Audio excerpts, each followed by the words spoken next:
the Kyfe Mini or the Kyfe Full Size sauna tent? Which one's better? In this video, I'm gonna throw it through a couple different tests, show you exterior, interior dimensions, how quickly they heat up, and all that good stuff, and give you my thoughts. Rob here from Forged Steel Adventures. I've been rocking that Kyfe Mini for well over a year at this point. Absolutely love it. It's a big staple in my workout routine and recovery process. Wanted to upgrade to have a bit more size, so I went with the full size. Bought both of these tents with my own money. These are my opinions. I'm not sponsored by Kyfe in any way. I do have a discount link from them below, so if you're interested in either one of these, click on that link, save a little bit of cash. The Kyfe Mini from an exterior standpoint is 4'9" by 4'9" by 6'2". So when you jump inside, you can see that the sauna is, and the stove is actually staggered a bit here off to the left side, which prohibits you from putting anything right here. So I had the two benches from Kyfe here, sort of overlapping a little bit, comfortably fit two people. You could squeeze three in if you really wanted to, but it's a bit tight. With two, your feet are a little bit close to this firebox. You could definitely feel a bit of heat off of it. So as I'm standing in this one, I've got a little bit of a bend in my knee. For reference, I'm 5'9". If I spread my hands out in the middle of the tent, I can touch all sides. Jumping over to the full size here. The full size is 5'9" by 6'2". The firebox is set in the center of this tent, which allows you to put a bench on that side, a bench on this side, and even a bench on that side if you really wanted to. Right now I've got a whole bunch of wood sitting there, obviously, and bags and stuff as I'm figuring this thing out. But I could see you comfortably fitting 6 people inside of this, probably even 8. So this thing's pretty legit and pretty different from a space perspective. You can see I could spread my arms out across and not touch either side. I'm easily standing up without any ducking. So let's talk about the size of the firebox. I'm in the full size one right now. I can take this standard piece of firewood here. It's about 15.5 inches. Set it inside of the firebox with a little bit of an angle. Easily close the door. So from here I can easily fit another full-size piece of wood in here to get this sauna off and going. So with the Mini here, I have the same piece of wood that I'm going to fit into the full-size one. And you can see when I put it in here, I'm up against the wall really fast. And even if I try to angle it, again, this is a 15.5 inch piece of wood. That's not going in that firebox.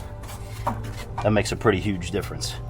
So for this sauna, in all my use over the years, I've been splitting my wood and cutting it down and getting specific sized wood to fit inside of this. All right, so we're gonna fire them both up now and then track the heat and how quickly they build. I'm gonna pack these fireboxes with as much wood as they'll fit. So should be a relatively even test. Obviously a bigger firebox, bigger sauna. In theory, this one's gonna take longer to heat up, but we're gonna give it a shot. So we're gonna be tracking the results of this test with the Go V Wi-Fi thermometers that I use in both of these tents. Links below. So after exactly 20 minutes, the Mini is up to 192 degrees and the full size is up to 148.5. Obviously the Mini cooks a lot quicker because of that smaller area.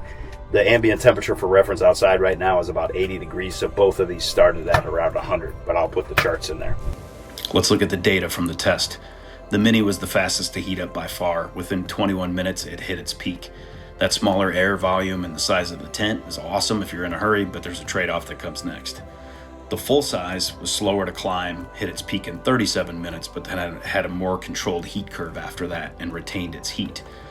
The Mini peaked at the highest, obviously, like I said, but then it dropped 41 degrees in just 24 minutes without any additional wood after that. Now, obviously, if you were sitting inside of it, you would add some more wood.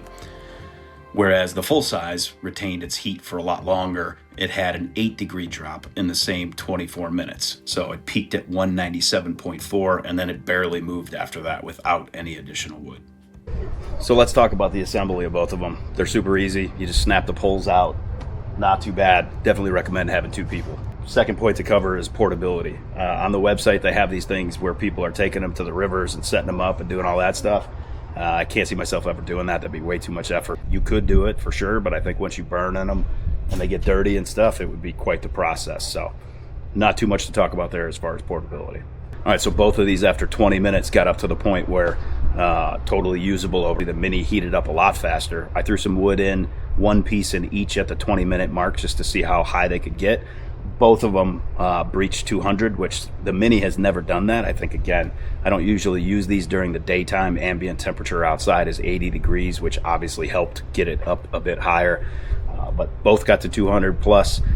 With this full-size one in my testing so far and my actual usage over the last few days, I've gotten it up to 205 at night when the ambient temperature was about 55 degrees. So if you're choosing between the two, you got the space, absolutely go with the full size. It feels so much more spacious inside. You can fit a lot of people in there. If it's just you in a small space and you want smaller footprint, go with the Mini.